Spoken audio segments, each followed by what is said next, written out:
Overnight conditions, we will see skies go partly cloudy, followed by mostly cloudy. So if you're planning on seeing the parade of planets, better get out early and catch the clearest conditions you possibly can to see 7 planets all in a line and everything looking good. But again, the cloud cover will interrupt this as we move through the overnight. Looking at temperatures for tonight, down in the upper 50s, we go with a little bit of fog forming after midnight toward dawn. That could become thick in spots, even for South Padre Island on back through McAllen. Temperatures cool but comfortable. And we're looking at the fog development with Futurecast showing that indeed what we're going to see is after midnight the potential developing through Saturday morning. And again, it could be anywhere from Port Isabel on west through Weslaco all the way to Rio Grande City. So it's something to note if you're going to be going out and doing early chores Saturday morning.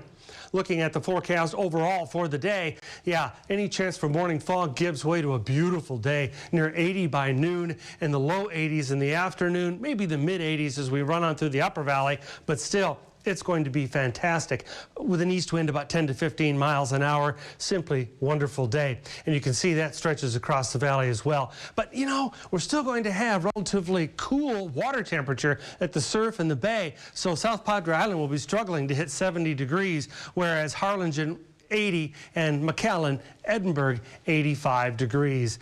Sunday's forecast, here's where things start to warm up and wind up.